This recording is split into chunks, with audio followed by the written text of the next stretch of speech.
New commitment for Notre Dame in the 2027 class. It's a legacy. His brother's on the team. Lots to discuss with this one. Folks, please hit the thumbs up on this video before we dive into it. Subscribe to the Blue and Gold YouTube channel for more content. Head over to blueandgold.com for much more content on this news. And it is Richie Flanigan committing to the Fighting Irish. Not really a shock. One that we felt like would probably end up coming Notre Dame's way. A 4-star prospect listed as an interior offensive lineman. Notre Dame taking him as a defensive lineman. We'll discuss some of that in a minute. But have Tyler James from Blue and Gold. He wrote a film study on Flanigan's commitment. So, Tyler, I'll give you the floor. What are your thoughts about this commitment? What do you think about him on tape? Yeah, Richie, I described him as a two-way wrecking ball. Like he plays pretty sturdily both on the defensive line and offensive line, at tackle on defense and guard on offense.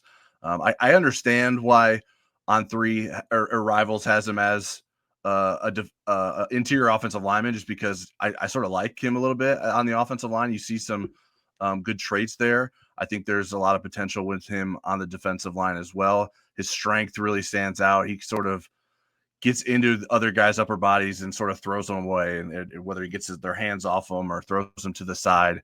And so I think that's something that you like for him as an interior defensive lineman. He can eat up double teams. There's some really good clips of him sort of just taking on double teams and refusing to lose ground in those situations. And that can free up his teammates to do things. Here's a double team he's taken on against, I think that's Owen Strebig there as the left tackle. Wow, yeah. And there's one that's on the goal line too, where I think it's the play after this that I really like. Yeah, that's Strebig and another guy. So he's not doing a lot there, but he's taking on two blockers, and that's freeing up someone else. This one's pretty impressive. He just like takes those guys on and almost like squats them into the backfield, the way he sort of sits down in that gap.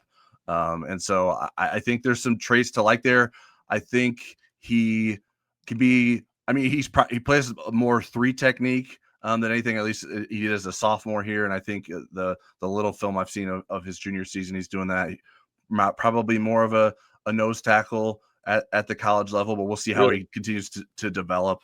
He doesn't have great height. He's 6'3". I don't think you necessarily need to be huge in terms of your height inside. I think obviously long arms helps, and the way he plays, it looks like he has long arms. I don't have a long arm or an arm measurement for him necessarily, but he's just really sturdy inside. Here's some offensive line film. I like the offensive line film because that's his like quickness and footwork show up more there. And so I'm curious. I haven't talked to Richie about this or anything.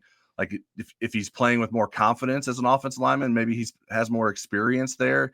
He just really gets after guys and is moving better, I think, as an offensive lineman than we see as a defensive lineman. And maybe that's part of the scheme that he's being asked to play, where he's just maybe trying to eat up space as a defensive lineman versus an offensive lineman. He's just sort of mowing down guys. He's really good as a puller, as we see in some of these clips here. So a good prospect. I think maybe not the elite defensive tackle that has been maybe elusive for Notre Dame, Sure, but someone that you want to bet on in terms of his traits and potentials based on the legacy, based on the film you've seen of him so far, and the way he sort of gets after it as a defensive lineman. love it. I interviewed him in August and asked him about this because, like, yeah, he's listed as an offensive lineman by Rivals, like you mentioned, and 4-star prospect in the industry ranking, and I was like, hey, are any schools talking about offensive line? He's got several offers, and he said that when he goes and visits schools, he's being recruited as a D lineman, but the offensive line coach is always like, hey, I really like your tape on that side of the ball, and that's the case with Notre Dame too. Like Notre Dame is fully recruiting him as a defensive lineman, but Joe Rudolph has said, hey, I like you a ton. So I think this could be something. It's a possibility, but it's not like, that's not the discussion. Like he told me that, like when he's talked to Notre Dame, we're not really talking about O-line, but it's obvious that he can play on the O-line at the next level. So yeah, Notre Dame beating out Wisconsin, Michigan, Duke, I think was a school that he was really liking.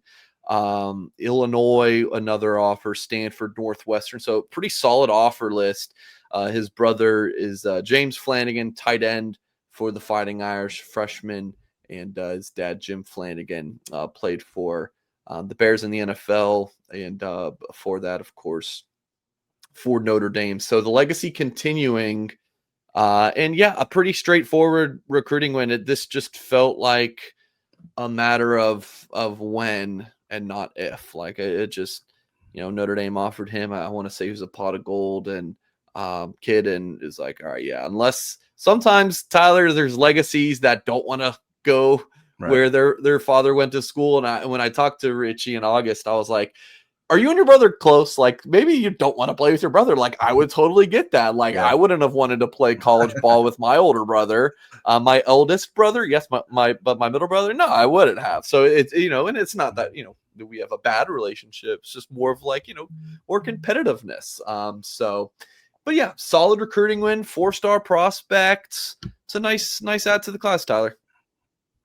Yeah, and you wonder, it's the kind of recruitment. It's like, I think a lot of people on the outside were like, okay, he's going to end up at Notre Dame. So maybe there's schools that maybe didn't even spend a lot of time pursuing him, because it's like, well, should we waste our time here? Because what are the chances that we beat Notre Dame or Wisconsin, right? Because Wisconsin doesn't lose too many guys in their state, although the Badgers are a whole different story right now. yeah, they got their own issues to worry about.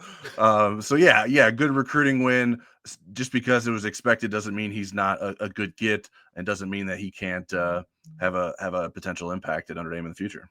Yeah, so that is the commitment for the Fighting Irish. Richie Flanigan from Green Bay, Wisconsin, becomes Notre Dame's 4th commitment in this class. Teddy Gerard, big time recruiting win for the Irish over the summer.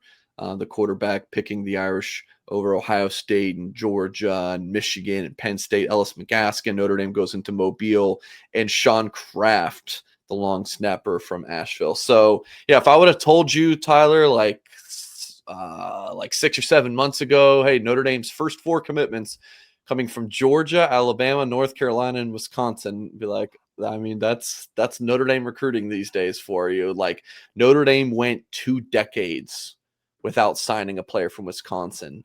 It was Brian Bedash, I think, in the 2000 class, or 2002 or something like that. And then Billy Schrouth in 2022.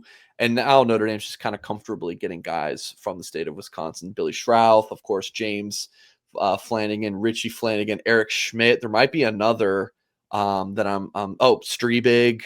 Right. Of course. So yeah, Notre Dame's now just kind of comfortably going into Wisconsin. It obviously helps that the Badgers are down, but so yeah, that's the recruiting one for the Fighting Irish. Mike Singer, Tyler James talking about it. Find more coverage on this news over at blueandgold.com. Hit the thumbs up on this video, subscribe to the channel for more content, and as always, we will catch you next time.